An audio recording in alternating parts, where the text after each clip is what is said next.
Marvin, congratulations sa debut Superbike race. Kumusta yung race? Walang experience na naranasan ko. Talaga napakasarap kasi nung practice ako, ang time ko lang is 1:55.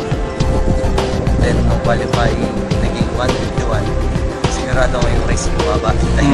Ewan, hindi ko alam kung kaya ko pa pala yung ganun. Marami pa akong comment na matutulungan. Ano sabi mo, the whole race, ang kapupukan mo former national Superbike champion, Toti Alberto? Masaya kasi nagkaroon ng challenge sa akin. Pati yung mga tao, alam ko, nag-enjoy sila. Sana sa susunod na race, maganda pa yung maging takbo namin.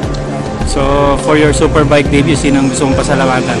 Wala ko gusto mong pasalamatan ng HGM, YES, Racing Boy, Pops Shooters, and sa lahat ng mga kaibigan ko sa suporta.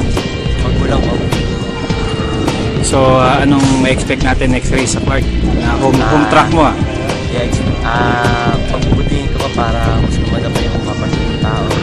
Tsaka para mas gumanda yung race natin. Maging attractive. Alright, congratulations Marvin, HGM.